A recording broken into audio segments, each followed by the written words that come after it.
All right, hey everyone. How are you all doing? The camera's over there. Need to remember that. Welcome to Monday morning in South Korea. And so hello to wherever you are in the world. Hopefully this will be the new streaming time if I keep this going. So Monday for me, I'm not sure where you are in the world, but it might be a different time for you, of course. I took a break last week because my son was off nursery. He was on holiday for the week. So I thought I would take a little bit of a rest. So I only put up one video last week and I actually made that the week before. So had a bit of a break. Didn't play much guitar actually, so feeling a bit rusty to be honest. But at the same time, I feel like because I took a little break, I'm actually enjoying playing again. Somewhat. So it's always good to take a little break every so often, I think, but not for too long, because then you lose all the calluses on your fingers. So who's here today? Hey, Kuji, good to see you again. I am doing well. So hey, Steve. Hi, Steve. Hey, Steve here. Hope you're doing well. Yeah. Yo, Kudo, good to see you again. I wonder if we've got any new people at this time.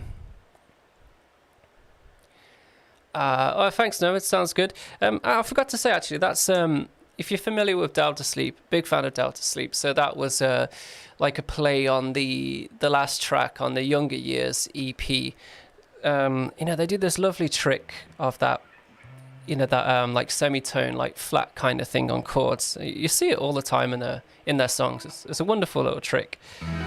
So like that started around an E major chord, let's say. And it goes to a C sharp minor.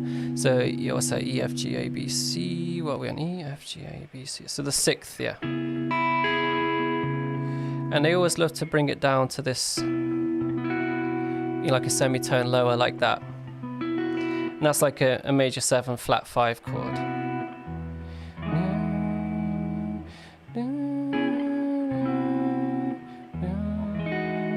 It's just this wonderful outro. So if you haven't heard that, The Younger Years by Delta Sleep, it's the last track on that EP.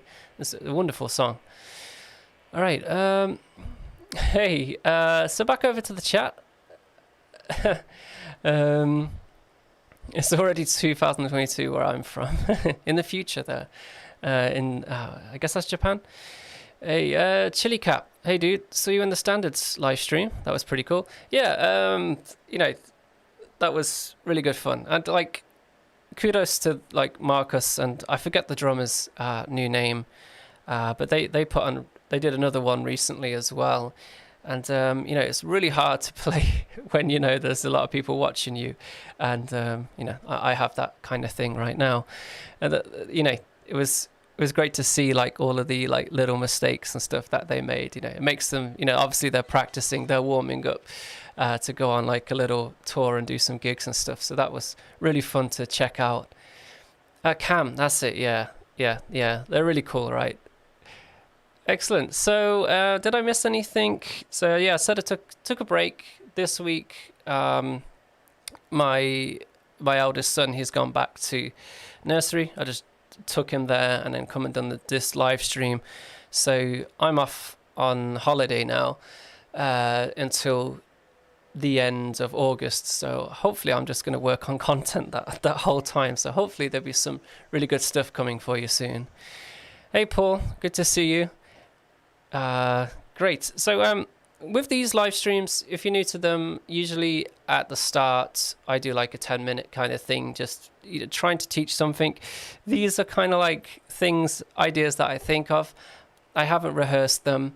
So if I go off on tangents and some things I get wrong, then please bear that in mind. And then usually I take these ideas that I do and I'll develop them into a lesson for, either the shorts, the YouTube shorts that I do, or for an actual main video.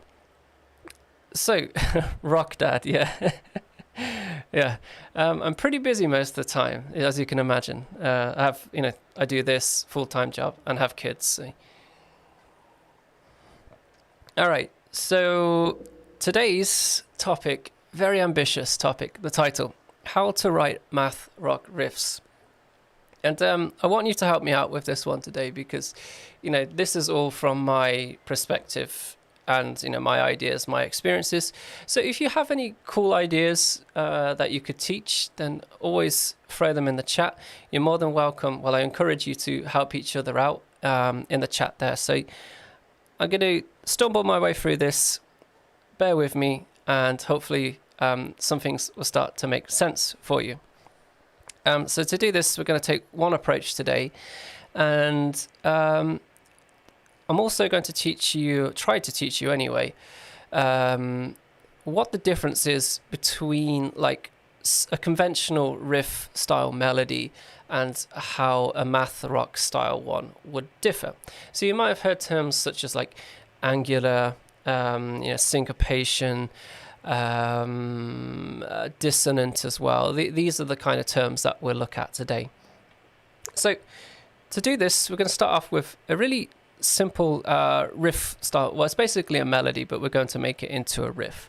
And if I'm coming through loud and clear, I forgot to ask as well, I got a new mic preamp, so hopefully the volumes are much better today. So if you need me to turn down, turn up, more than welcome to let me know. All right. Obviously you can turn your phone up or whatever you're on, but I know phones only go up to a certain volume, and live streams are usually quite quiet in that regard. So all right. Yeah, and then after this I'll get to the questions and we'll have a good chat. All right. So thanks everyone for joining. Mic is good, video is good. Thank you, Chili Cap. Right. So this is our melody.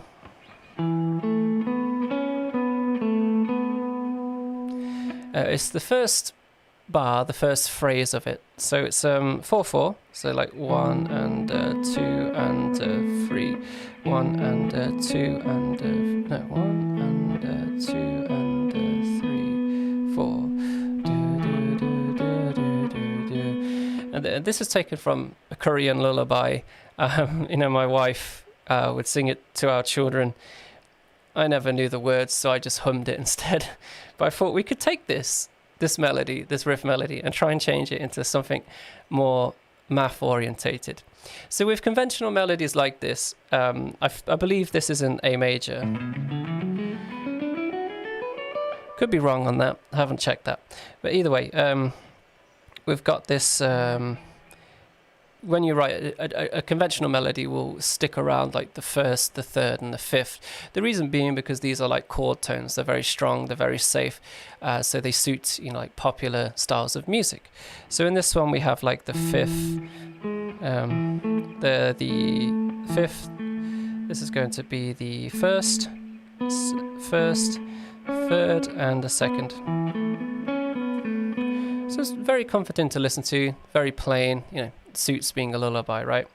So if we were to make it, the first thing I would do if I was to make this into more of a mathy style riff, I would look at using some kind of dissonance. And this doesn't mean it has to sound nasty. So to do this, you could add, for example, we could just change a couple of notes in this melody. So we could have like a major 7 interval. So this interval, there's a lot of tension there already, right? So instead of going, we're going to go. So already, it's a bit out there, right? And the other thing as well is angular. I forgot to mention that. So in conventional melody writing, like riff writing, we'll have a nice flow and ebb to it, right? So you're going to the first, to the third, to the fifth, these kind of things. There's not really any erratic jumps. Whereas in math rock, you tend to hear, especially with guitar stuff, is a lot more jumps in the choices of your intervals. So in this case, let's change it up a bit. So that's the same melody, but I changed 2 notes.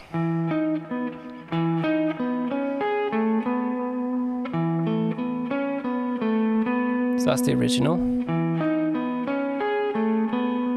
So it's already starting to sound a bit out there, right? So all I did was introduce 2 major 7 intervals. This one and this one. So now we've added some dissonance, right? It's starting to sound a bit more familiar perhaps to us, right?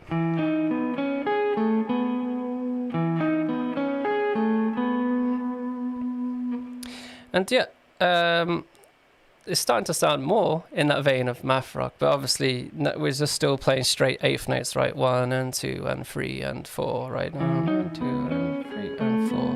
1 and 2 and 3 and 4, and we're still in 4/4, but we'll get to that soon. So you can imagine a drum beat or something with this. The accents are going to be like on the 1 and 2 and 3 and 4. It's going to sound very, not really that math rock, if that's what we're going for here. So what we can do is change up the rhythm and change the placement of accents. So like,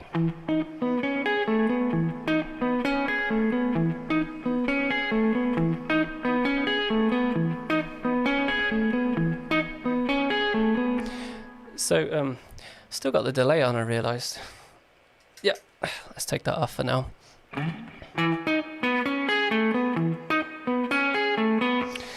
So already that's starting to sound a bit more, got a bit of a groove to it, sounding a bit more disjointed, and that's something called like syncopation. So if you're not familiar with that, so like now we've changed the emphasis from the strong beats to more of the the in-between beats, which is less conventional thing to do again, which math rock likes to do.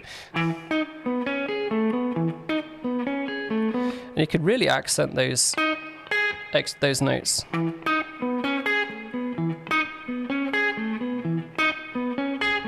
So they're in really unexpected places, right? So that's sounding more math rock, I would say, and it's starting to sound more like that. To me, that the Asian, like Japanese, however you would refer to it as, but definitely has that. To me, it sounds like a.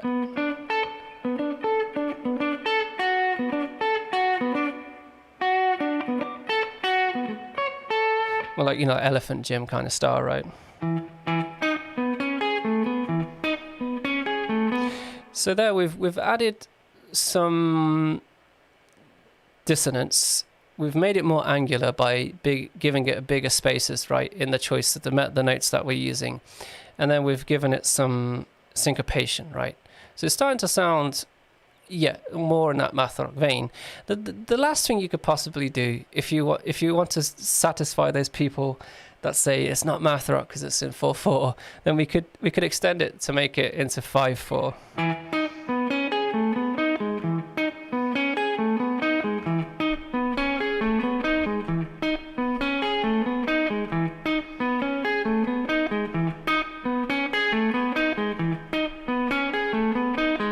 And there, it's already starting to sound like, where's the 1? It feels like it's got a groove to it.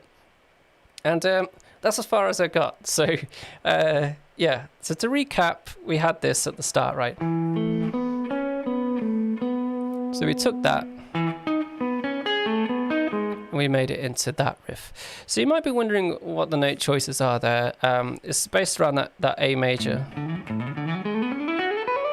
scale, but I threw a few notes that are not within the key, to get that kind of more out of the box, dissonant kind of feel.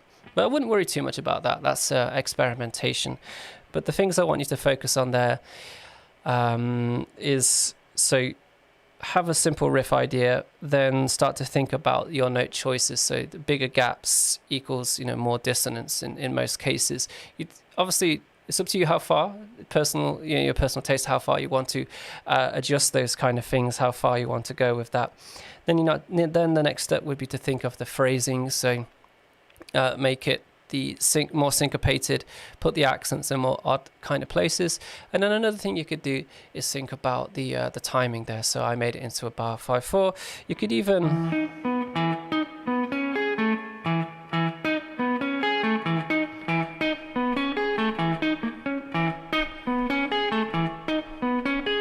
shorten it and make it sound even more irregular in that regard. But yeah, that was the idea I had in mind when I was thinking for this live stream. So I think I will expand on this and make it into a full video lesson.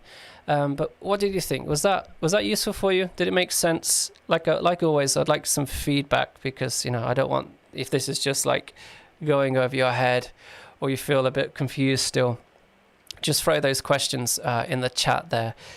So that's one way you can approach writing a riff, and that's typically how I tend to do it, but I miss out that initial stage of of, you know, having a simple melody, because I'm quite familiar with where, you know, arpeggios and scales are and stuff. So I can fumble my way around until I find a groove that works. Like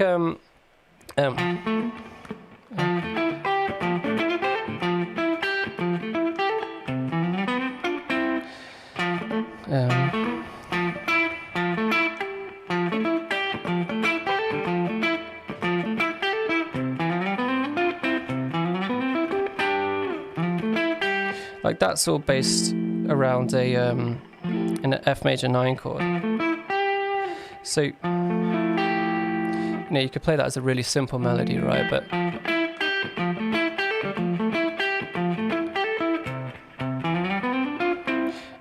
just messing with the rhythmic, the phrasing there, you know, it starts to sound a bit more within the math rock vein. So I hope that helped you out. I'm going to leave it there because we've got a lot of chat messages coming in, so it's really cool to see everyone here. And I hope that helped. Like I said, I will go back to the drawing board. I'll add some more to this paper here, and I'll throw a video together, because I think it's something we all struggle with, right? I get asked that question a lot, and I tend to shy away from it because it's quite like not a personal thing, I'm going to say, but like, I have my specific way that I do something. So perhaps I'm missing a perspective that, you know, somebody else has. So perhaps with this one, I'll do it like what I just did, and, you know, make it, obviously there's more perspectives. And like I said today, if you can throw your ideas and stuff into the chat, that would be more than appreciated. Right, so how's it going? Right, back up to the chat. Okay, Mason Lower, going back up. So I think this was the first question. So for a self-taught guitarist, is math rock hard to learn? Not particularly. Depends. Like, you know, I've got an idea. You know, I've got this model of what a self-taught guitarist is. So, you know, I'm just going off that. So apologies if I say stuff wrong or it doesn't apply to you. So I wouldn't say so. My idea, well, my advice for you, like I always give, is first concentrate on learning the techniques that you want to learn. So if you're interested in finger tapping, then go and learn a bunch of finger tapping exercises. Build up that what am I looking at for again? It's like every time I live stream, my brain just, you know, you wouldn't think I'm actually an English teacher, would you, right? Well, English as a second language teacher. That's why I'm not an English teacher. But build up your experience, your, you know, you know the word I'm looking for, but your ability. We're getting closer. The synonyms are getting there. But yeah, do that, and then look at the things that you enjoy in this style of music, even if it's not in the style of music. So learn those things, and even without really knowing any theory or these kind of things, you'll pick things up. You know, that you know, your ear is incredibly useful for that. It will put you in a certain space. But like I just shown in that intro segment there with the choice of notes that you have, you don't specifically with math rock have to stay, you know, diatonic. So you do throw in those notes that add tension and dissonance, and it's all a process of, let's say, you know, I took that first two notes I did with this, you know, because I know theory, I know that the major 7 interval sounds dissonant, right? But you could find that, you know, you could just go, okay, so major 6th, yeah, it's not that common.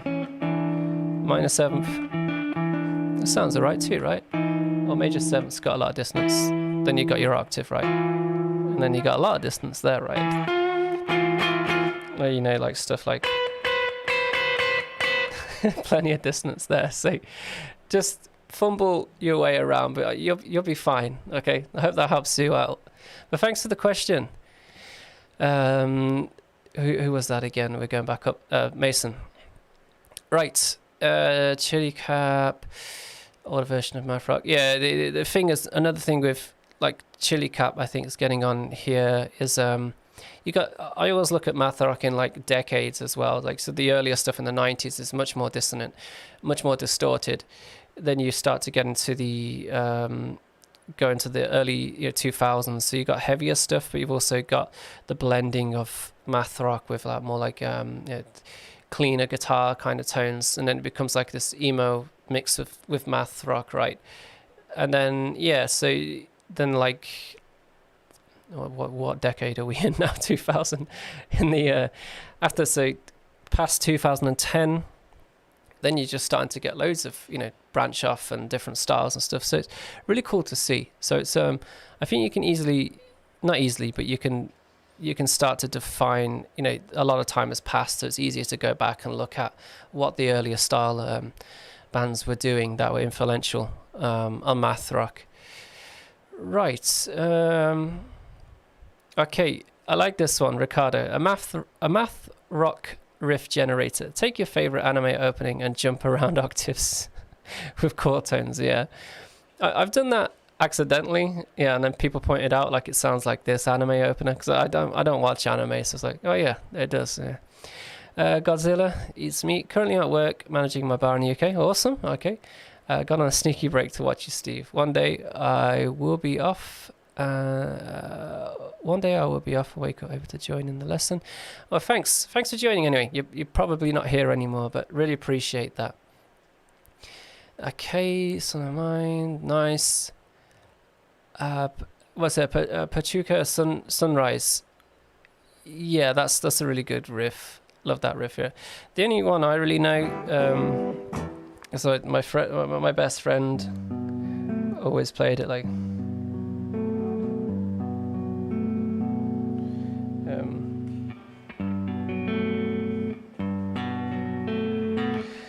There was that one from Planet of Ice. Oh yeah. And this minor chord variation, which is a bit of a pain to voice. So it's just a major 7 to a minor 7 variation. I forgot which song that is, but that album, Planet of Ice, like starts off ever so well, and it just starts to get pretty dull by the end of it, in my opinion. But it starts off really strong. Right, carrying on. Okay, Finocchio. So my weakness is exactly on the rhythm change. Okay, so right, yeah. Again, like my advice to you there is to go and learn stuff that, like that Elephant Gym example.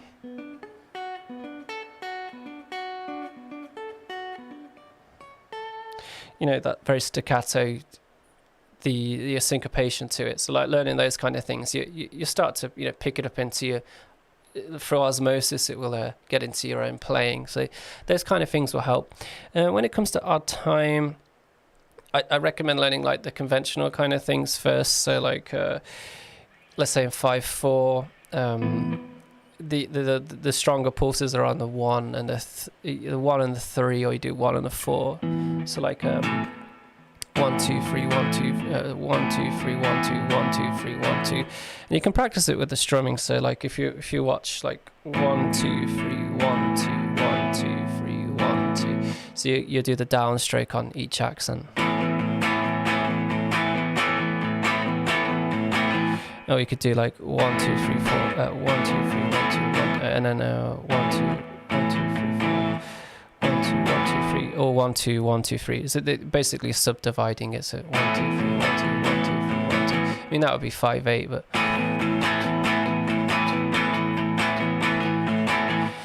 start with those kind of things. 1 2 3 1 2 1 2 3 1 2 1 2 3 1 2 1 2 3 1 2. 1 2 3 1 2 1 2 3, or 1 2 1 2 3 1 2 1 2 3. There's a lot you could do with just those phrases, right? 5's a pretty easy one, because the subdivision is just usually multiples of 2.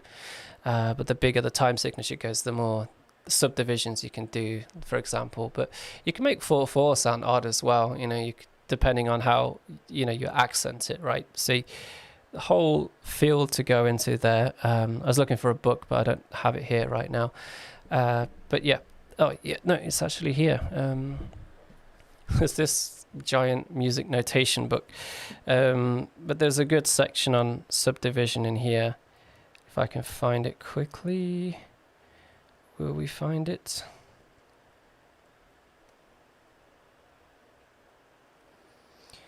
The percussion, don't want that.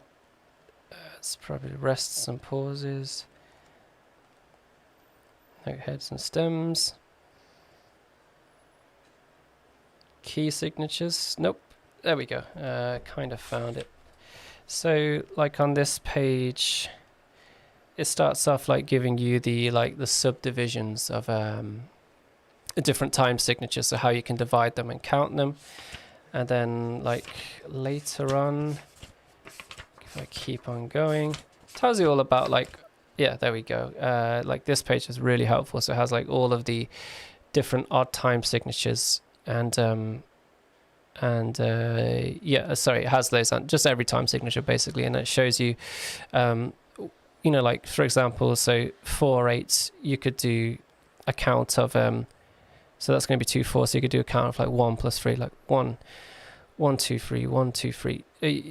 Sorry, 1, 1, 2, 3, 1, 1, 2, 3. So the way you would basically the numbers here, if you can see them, I don't know, but like I just did there, where the plus is like 1 plus 1, 1 plus 1 plus 3, and that's where you would accent the beats within that rhythm. So that kind of thing would really help you out there. So I tend to just scribble down on paper some subdivisions and practice those, you know, when I'm like warming up on guitar or something.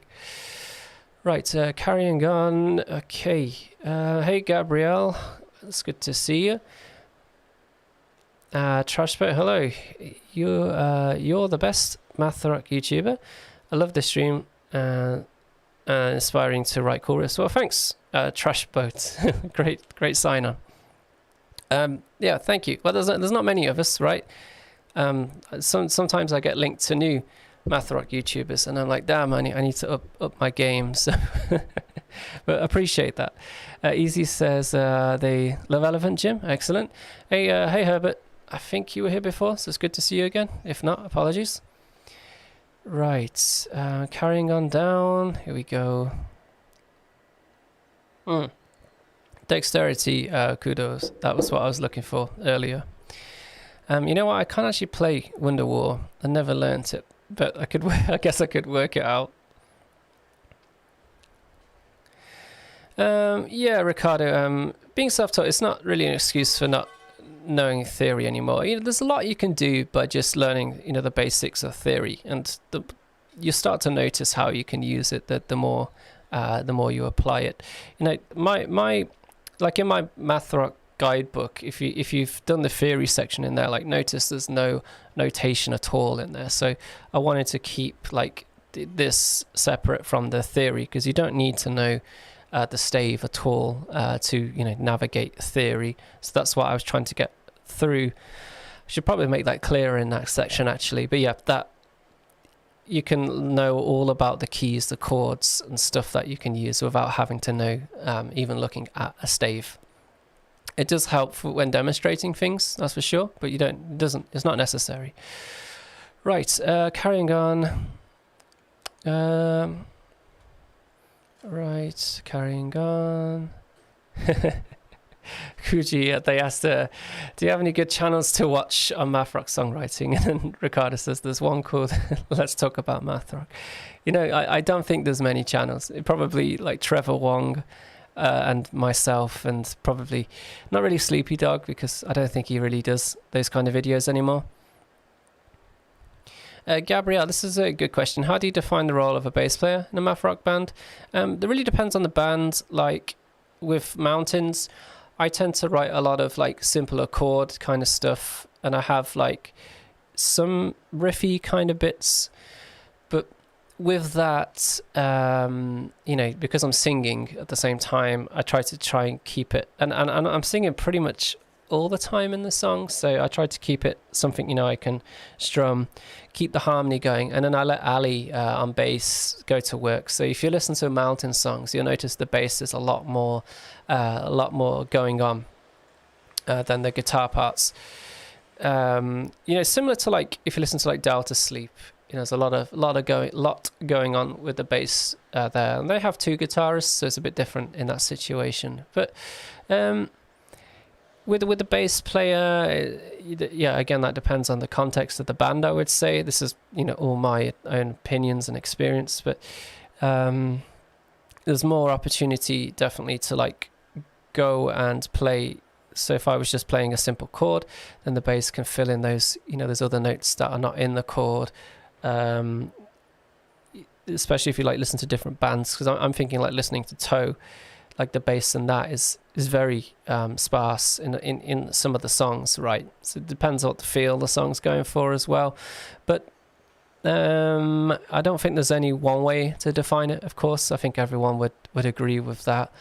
But it really depends on, if you've got two guitarists, one guitarist, no guitarists, especially like a two-piece with like bass and drums or something. There's lots of math rock bands like that, right? So then you're looking for more like textures with pedals and stuff in those cases usually.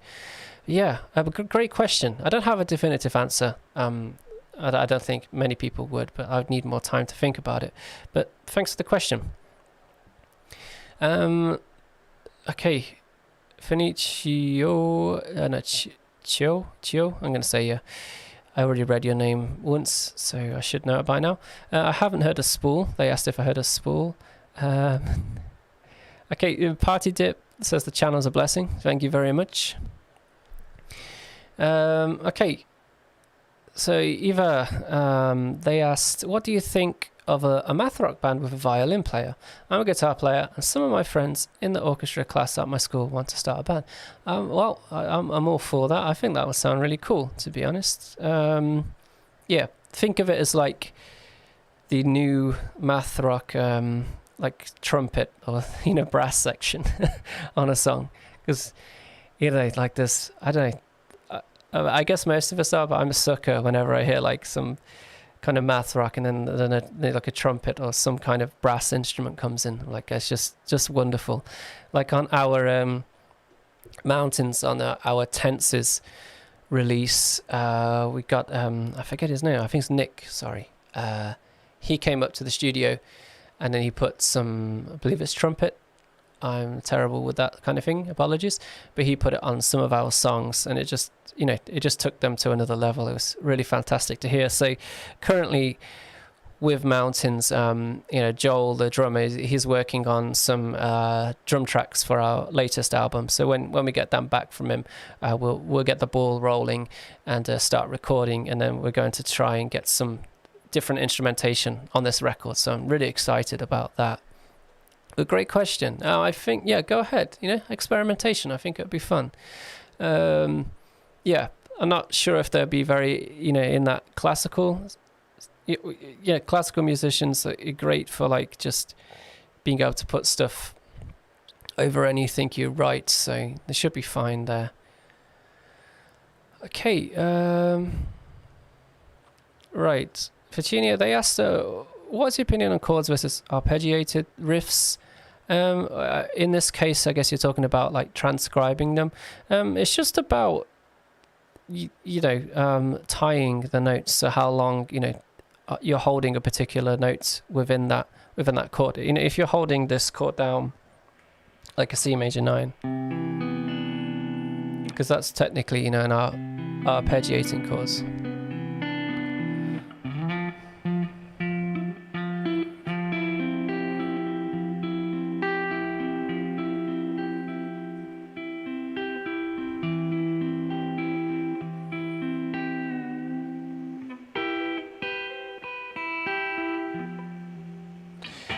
Yeah, it just takes a bit more effort, right? And it's much harder to transcribe in Guitar Pro, right? Like how soft the note is or how hard a note is. With like tab, generally, you just put the notes and then you use your ear to like to listen for how long you hold a particular note or something, because without the rhythm, it's kind of it's kind of hard to guess without actually listening to the song how long you should hold a particular note for. Great work. Yeah, good question though. But yeah, just with that one, it just takes a bit more effort, right? And it's great for your listening skills, of course, as well.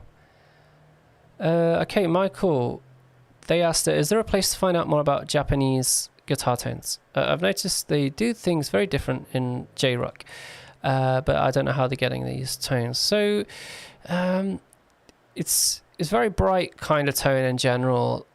I have some experience because I've played in Japan twice, and like the back line is usually the same. So it's usually like either a Marshall stack, like a JCM something another. So it's a very bright sounding amp, or it's a Roland JC 120, the one on wheels.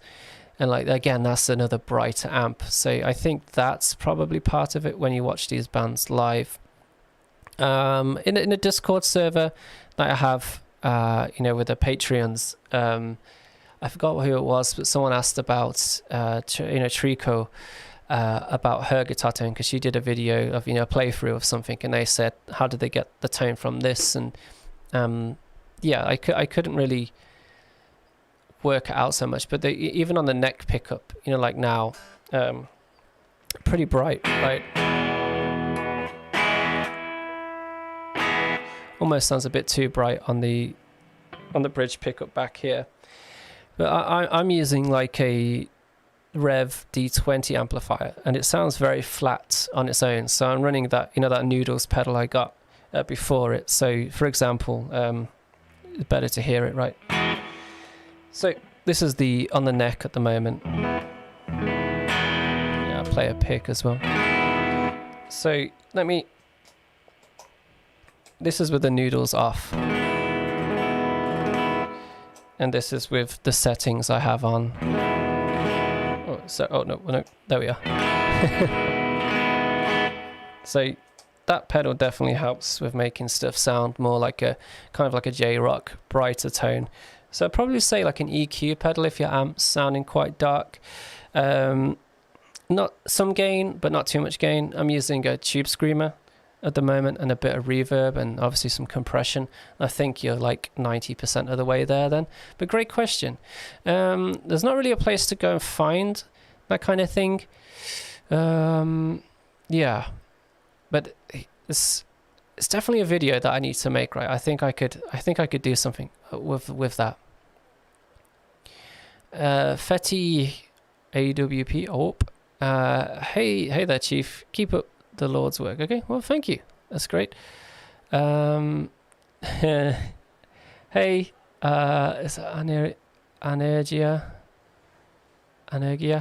Sorry, apologies. I need to sit closer to this computer, right? Right. Hey, Min. Hi, Steve. Long time. Not missing your stream. 8 a.m. too early. Okay, so I guess you're... if it's going forward, what part? I'm getting the world back to front, I think. Yeah, I've listened to Trico. Okay. Right. So this is a long question. I'm not sure if I can answer it, to be honest. So Trico, yeah, they have some really interesting chord voicing. So shell voicing 1518. I can't really have an opinion because I probably heard that song, but I never pay attention to the names. But apologies. It seems a bit of a difficult question. You're talking about the time signatures there, 1518. Oh, okay. So the time signature is 1518 broken down into, so the accents on the free, so 1 2 3 1 2 3 1 2 3 1 2 1 2 1 2. That's a very typical thing to do. I think that. What do I think about them? I think it's cool. I think you should. I think I should try that out. That sounds cool. What we got? 1 2 3 1 2 3 1 2 3 1 2 1 2 1 2 1 2 3 1 2 3 1 2 3 1 2 1 2 1 2. Yeah, that's a cool rhythm, right? 15/8.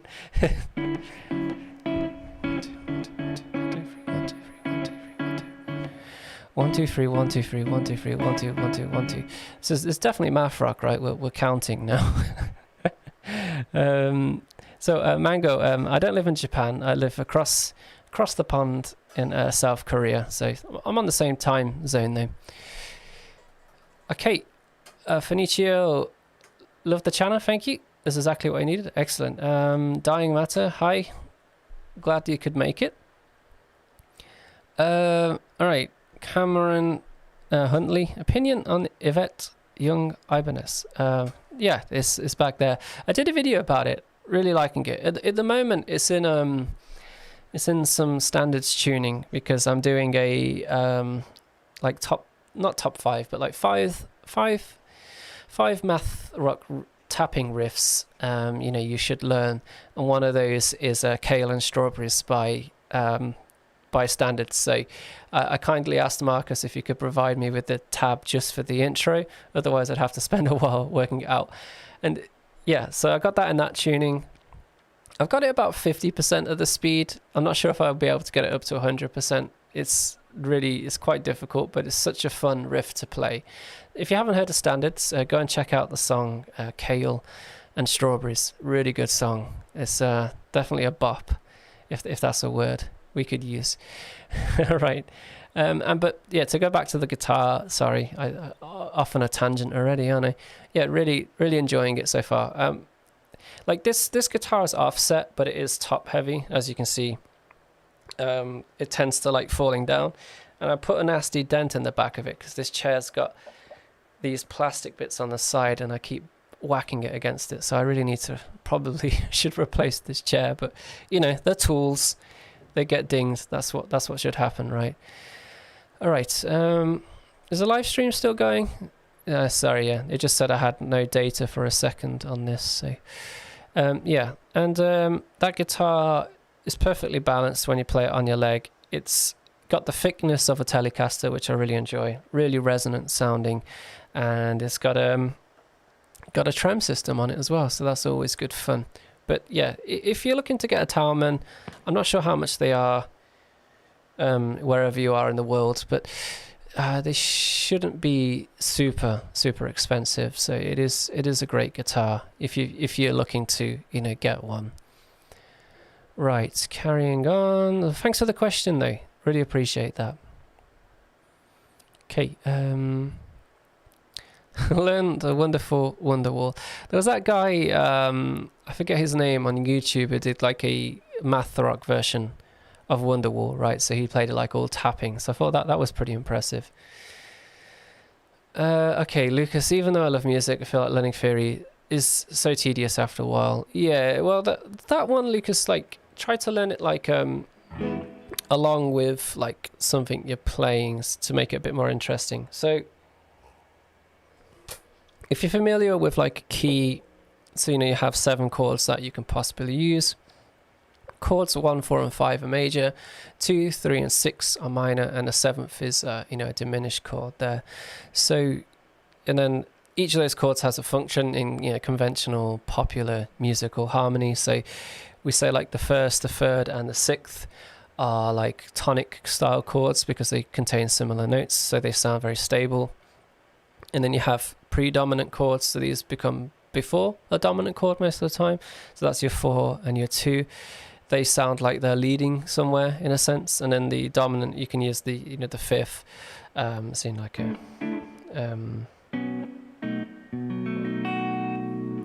let's put the noodles back on. The sound is too dull. There we go. Got there in the end.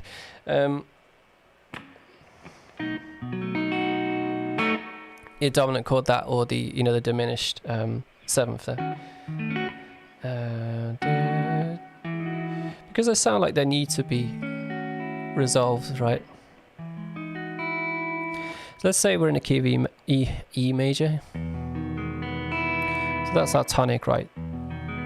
Our first, very stable sounding.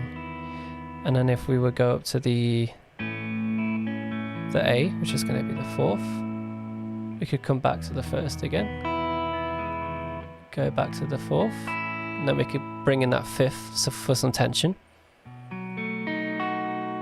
Now that really feels like it wants to go back to this chord, right back to the tonic again. And you can start messing with those orders, so we could bring in like, so let's play the tonic. Usually, conventional chord progression, it starts on a tonic and then it'll go on a little journey and then come back to the tonic again at the end of the song to make you feel nice and resolved. So we could go the first, let's go with that, and let's go to the, this time, let's go to the fourth again. And then let's bring in E, F, G, the third.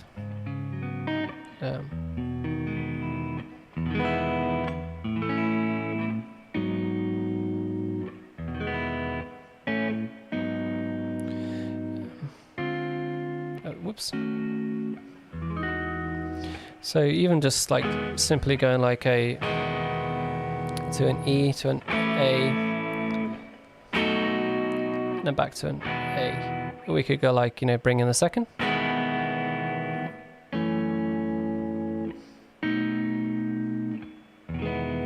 So you just get different feelings, and that's one way you could practice theory, is actually, obviously applying it at the same time.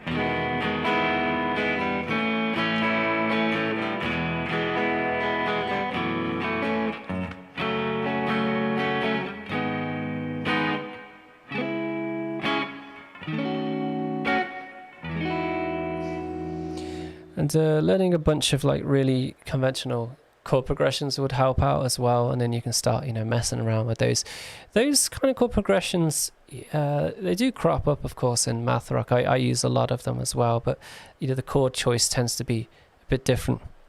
On the subject of chords, going back to Delta Sleep again, like at the start, View to Fill, their newest song. I really love the like interlude kind of section in that, where it gets like quieter.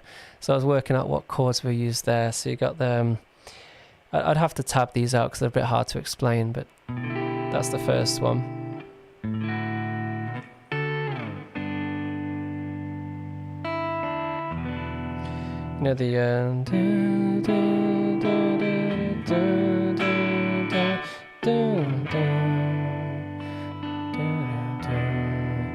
Just love that chord progression. I need to work out what it is exactly, but that has a lot of dissonance in it, but also sounds really lovely at the same time, right?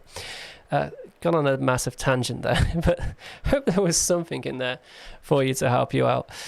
Right, carrying on. All right, got 10 minutes or so left before the end. All right, so do we miss any bass tips? Kenny, bass tips. I'm not a bass player. I have a bass, but all I tend to do is just fake it. I play it like a guitar pretty much. So I used to play, I've played bass in a few bands, but I tend to still see it like as a guitar, very orientated instrument when I play it. And I tend to just, depending on the band, but I just like play that, that root notes or the third and the fifth, depending, like I said, if it's a more conventional popular style band, then I'll do that kind of thing. If it's more out there, then I'll throw in some different kind of notes, but I'm really the wrong person to ask about bass stuff. But technique, I wouldn't, it's just, like I said, it's just the way I play, be it technique or the way I play with the guitar. So apologies, but that's the best I could give you advice on that. I got the that Ibanez Tauman bass back there. Really cheap, wonderful bass actually.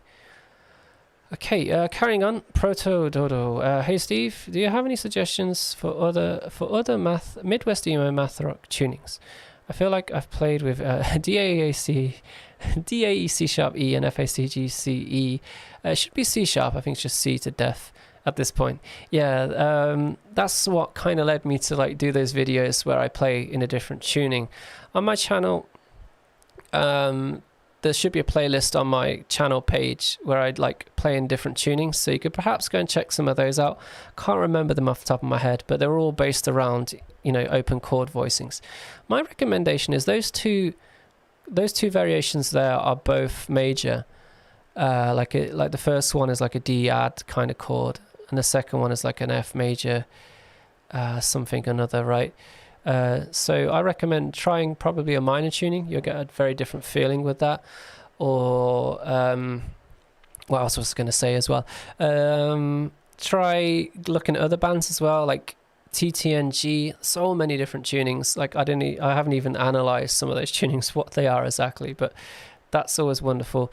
The one I'm learning now with for Marcos, the Kale and Strawberries one, that's a really cool sounding tuning. Have I got it written down? I think I have. I could tell you that one in my book of ideas here. Kale and Strawberries, I think is this right? D-A-D F sharp A-E. Yeah, that's right. Yeah, so let me write that in for you. This one sounds cool. Very like regal sounding. Reach the keyboard. D-A-D F sharp A-E. There we go. I think that's right. Yeah, so try that tuning out perhaps. Really good one. But yeah, I kind of felt the same way. I've got a few guitars now. The Yvette one I'm going to use for Yvette. Sorry, I keep putting a Y on there, but that one I'm keeping for different tunings. So I'm looking forward to messing around with a few of those. Right, carrying on. Dano, just wanted to pop in and say hi. Appreciate everything you do. Love the vids and your teaching approach. Thank you very much. You're probably not here anymore, but thank you. I've never tried a banjo, actually. I'd like to, though. Okay, yeah, Dadgad's a good one. It's a very common one to use, Matthew, yeah. Right. Okay, carrying on. Oh, we've all got some recommendations for tunings here, so thank you very much, Casey, as well. Okay, so question 999. Could the material by Rush be considered math rock? It definitely has the, the progressive influences there, right? So I wouldn't say it's math rock, of course, but definitely has had an influence on certain guitarists that went on to play more mathy styles, especially back in the early days. It's more prog though, yeah, like Matthew says. Okay, Paul Neal, this is a good question, so thanks, Paul. Do you ever think about your posture often? What I tend to do is sit up straight when I start playing guitar, and by the end of it I'm like like this. It's really hard to keep it in mind. I have a footstool, what do you call them? Anyway, so I put that there to bring the guitar up a bit. You could play classical style if you want. Depends on the guitar. So like where this is, this contour is, and how high it is. So for example, on a Les Paul, it's very low. So when I play a Les Paul, I find I'm always slouching over the top. So with the Les Paul, I don't know if you can see it from here, but it's got a strap on it, so I'll play it about here, basically, when I'm sitting down. It's a shame, because I love the sound of that guitar, but it isn't comfortable to play sitting down. The Talman is probably the most comfortable. Stratocaster's comfortable too, of course, but this is top heavy, as you can see, so you have to kind of get it all the way back. So it's not the most comfortable guitar to play, but it is a shorter scale, so that kind of compensates a bit. I don't practice standing up. I would if I had shows coming up, because it is a different position for sure. Like, you have all this muscle memory, and then just simply changing the way you're playing the guitar, like if it's here, for example, all of a sudden it can really throw you off in places, right? Okay, so carrying on. Well, great question, Paul. But I don't really practice that kind of thing. I just tend to have my foot on the stool, try and get the guitar in a comfortable position. If it's straight on like this, like a 90-degree angle, it's really uncomfortable to play. So it needs to have a slight angle, a slight incline, I find. But that's just me. So, right, carrying on. Okay, Herbert, this is a good one. So just down tune instead to make it sound heavier, right? Oh no, have I got a dislike? Garrett, can't play in open tunings. All right. Well, thanks for all these tuning suggestions, actually. Helping each other out here. Excellent to see. Make it chug. Carrying on down. Right. Who have we got? Okay. Chat just jumped. Where have I gone? Okay. You're welcome, Proto, so thanks. Okay.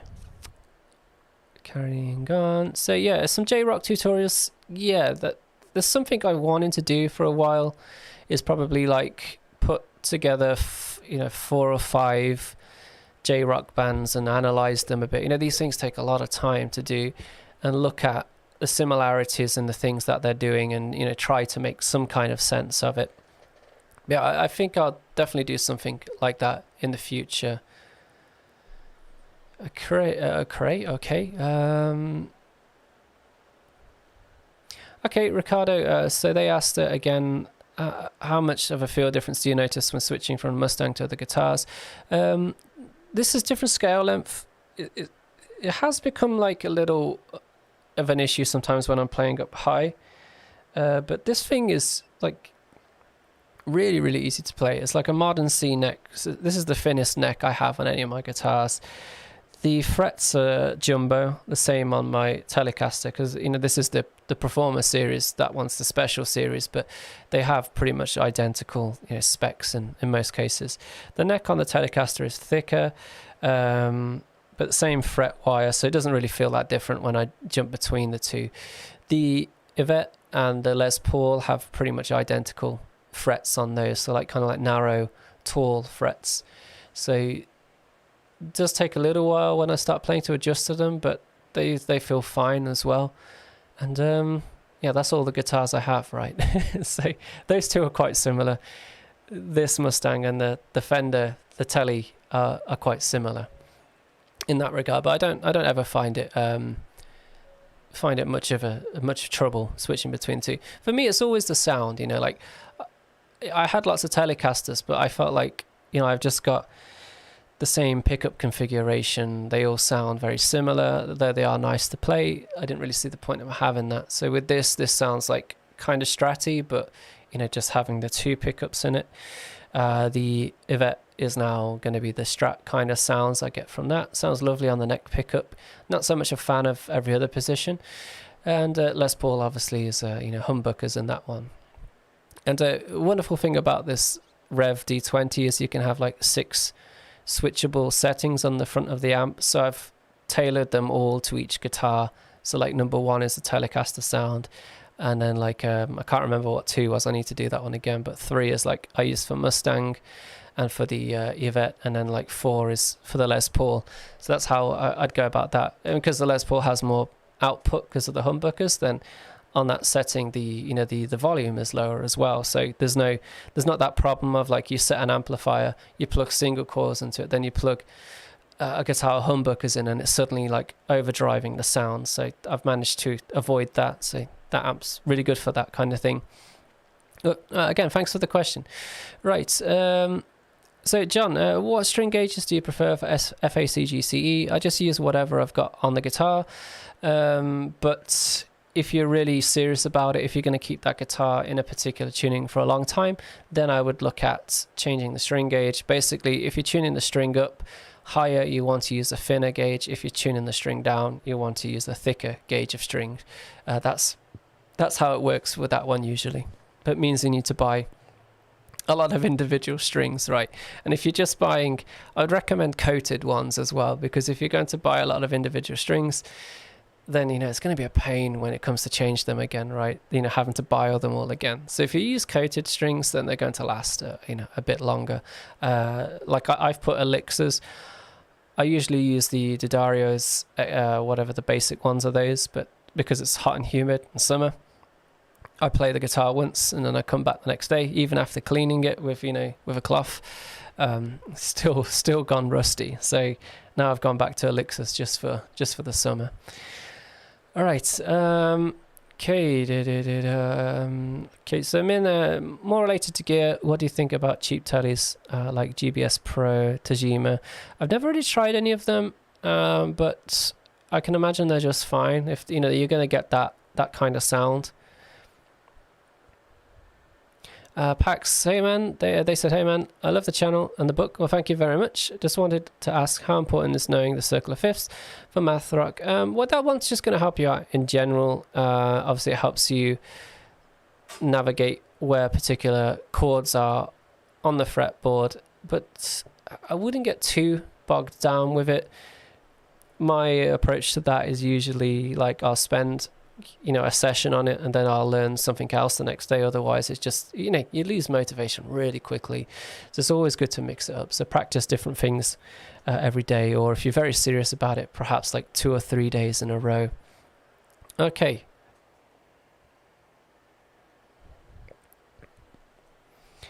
all right.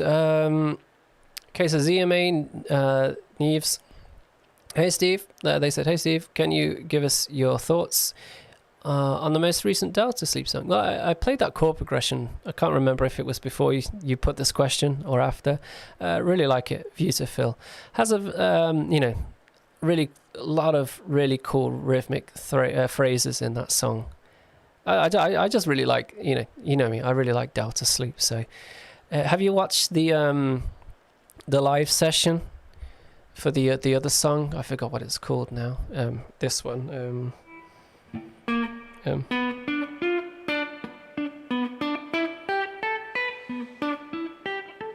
The Detail, that's the one. Yeah, there's a live session of that, and that's wonderful. And the bass is a Lake Placid blue bass with this maple neck in it. It looks rather special. Okay, yeah, but wonderful song. Okay, Moet, they added the off-brand tele pickup sound 6. So yeah, some Wilkinson ones. Yeah, sounds good to me.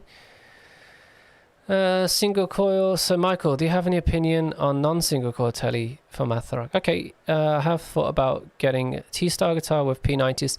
Yeah, a humbucker in the neck, that's fine. My best friend, I borrowed, it was like the Squier Vintage Modified series years and years ago, and that had 2 P90s in it, those Duncan design ones, and that with like a blues driver pedal sounded like really wonderful. You'll be fine like that. I do want to try a telly with a humbucker in the neck, and there might be something coming soon, so you'll have to wait for that one. Kate Gabrielle, great question. How did you get into math rock? Any particular band? In that case, it was through what's the word I'm looking for? Like bands like At the Drive-In, Fall of Troy weren't particularly like math rock. But that's what started me on down this road, I'd say. Before that, I was listening to like a lot of emo, so like Braids, the Get Up Kids, those kind of bands. So I think they eventually just gelled together, and that's what I like, right? Right. Okay. Carrying on down. Right. Thanks. There's so many questions here. This is great. I think this Monday time seems to be working better for people. Okay. Right. Non-single coils. How to get into math rock? Liam, can we get specific numbers on the sound the best? Can we get specific numbers that sound the best? I aim for like 7 and 6 in the scale of math rock. So you're talking about in a scale. Specific numbers that sound best. 7. Oh, yeah, you did say in the scale. Yeah, so major 6ths, minor 6ths, major 7ths sound great. Minor 7ths, they're lesser used intervals for sure. So they definitely suit. So yeah, I think that you're onto something there, but I don't think they sound the best, but they definitely give it that math rock vibe. That major 7, it always sounds wonderful. Like that sound is in that chord all the time, right? It's kind of buried under the other notes when you space it out. Versus like using a major 6th instead.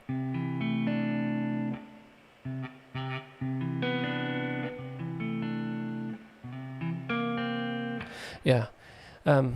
digress there. Yeah, that's a good question. For me, I love the major seventh interval. It's nasty, but nice at the same time. Okay, Nomad, they said there are actually some good tips on faking bass. Excellent. I'm glad that helps them. Colton, they said, not a guitar player, but I love the theory you discuss in your channel. I play some of the licks on a vibraphone. Excellent. Well, thank you. That's wonderful to hear. Okay, so carrying on. Okay, you're talking to each other. TTNG is so good. There's a great, the TTNG, there's a lot of great audio tree sessions, right? Kuji, I did answer the question for the alternative strings. Yep. Okay, carrying on. Aaron Rodriguez, what tunes do you recommend for Japanese rock? I haven't really learned a lot of that, but looking, the few toe songs that I've learned, I believe that was a few FACGCE or FAGCBE as well. But again, I need to do that video. I need to do some research. Right, thank you for helping each other out here, Colton, as well, talking about the notes that you can use. Jared, could you include the tabs, do you mean? I can't really on this video. Okay, Corey, good question. Could you do a video about writing good rhythm guitar parts for Midwest Emo and math rock? I'm finding it. Okay, so yeah, I have quite a few videos about that already. It's just, sifting through all the stuff that I have. If you go to my channel page, I have a bunch of playlists, and there might be something there that would help you find them quicker. And at the moment, I don't have anything off the top of my head, but I have dedicated videos to that, like rhythmic phrases. The thing is repetition is super useful. If your rhythm never repeats, then you lose interest really, really quickly, right? So you should have repeating motifs in the rhythms that you play. However, this is math rock, so what you can do is, change it up a little bit. Like every so often, you add an extra bit or an unexpected part, right? So that, off the top of my head, that would be the advice I give you. Okay, Izzy Raw TV, really hyped to be here. Excellent, that's great you could make it.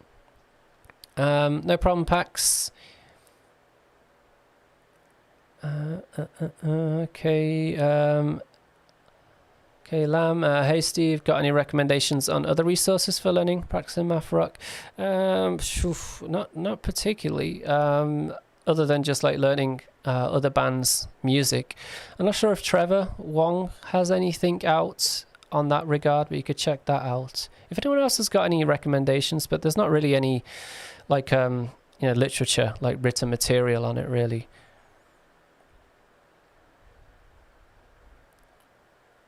Okay, okay, please play any licks or riffs known by Toronto. I forget how you call him.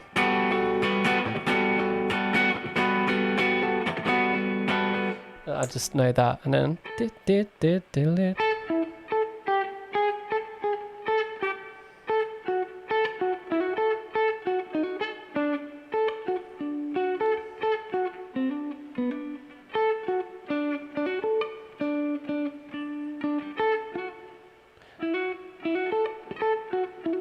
something like that. The other guitar part does, right?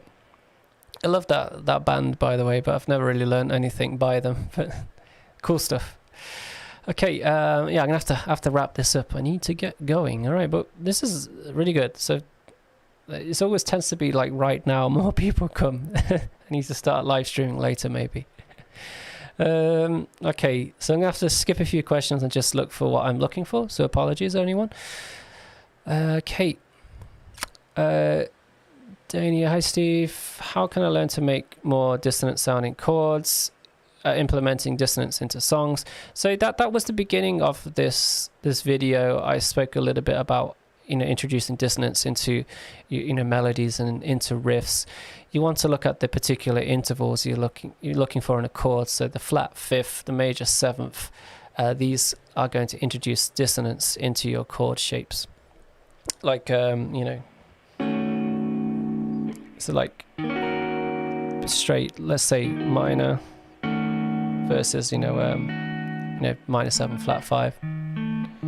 This interval, right? Flat 5th. You can space it out.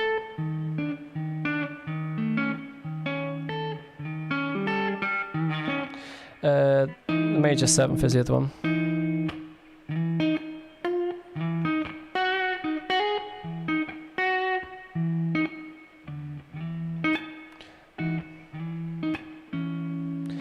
Just reminds me of a song. I forget the band now. They it's gonna bug me now. But yeah, the major 7th and the flat 5th are gonna sound quite that. If you wanted to go really dissonant, then the minor 2nd will sound quite nasty too.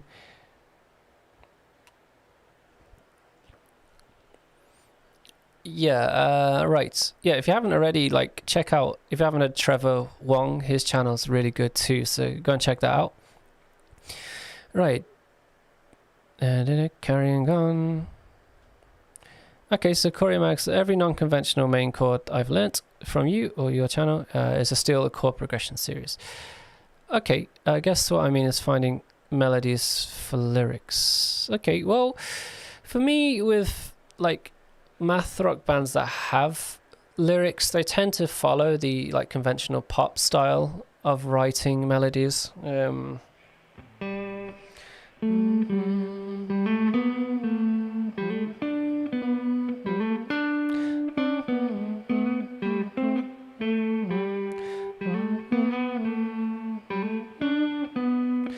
From the Detail by Delta Sleep again, to go back to that example, but that's all like, you know, 1st, 2nd, 3rd, 5th.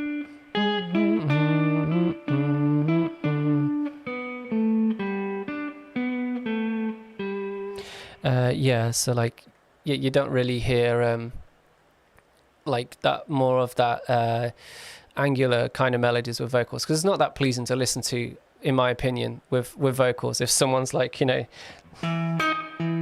or like jumping like that interval, like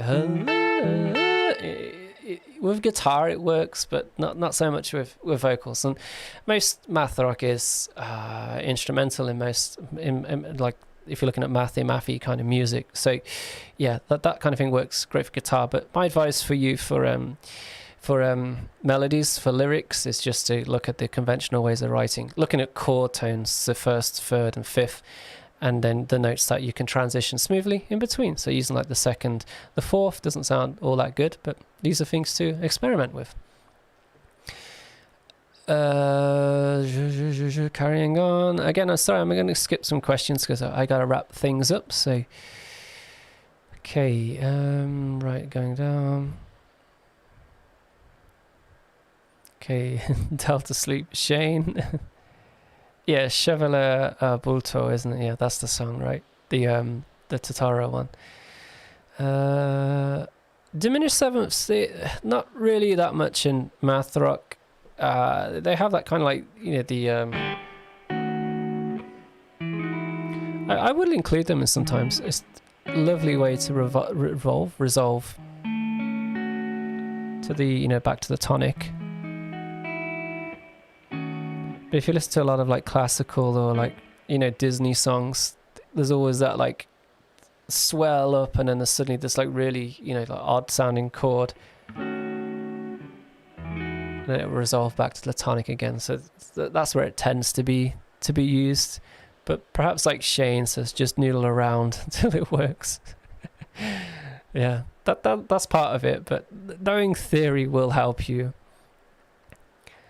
Okay, ideas for writing with two-hand tapping. I seem overwhelmed by the concept. So Jonathan, I'm currently working on this actually for the update of the Math Rock guide.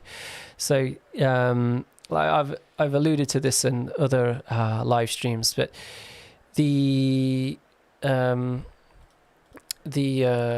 we go. So with the book, it starts with technique. It's important to learn the technique first, you know, with finger tapping. So finger tapping with chords, two-handed finger tapping, and just like tapping with like independently with each hand. And then, you know, I look at hybrid picking and finger picking. So these are like three like staple techniques that you'll see used by math rock guitarists. Apologies. But yeah, and then I go on to a theory section.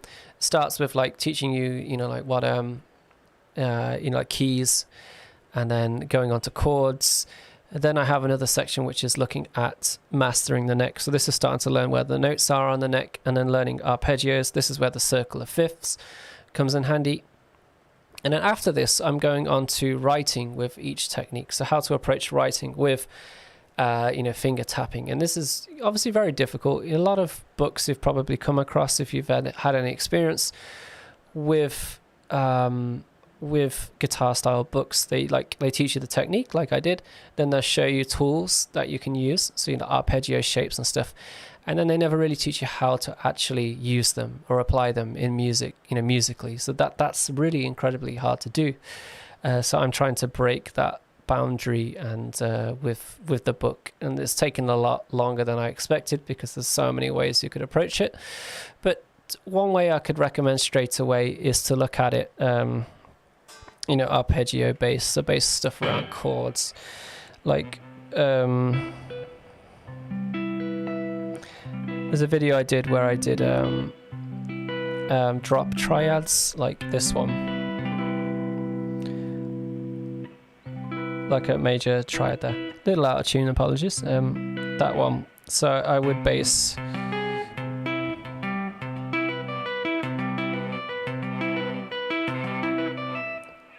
get this hand taking care of the the lower notes of the chord, and then as I moved around again with the same shape.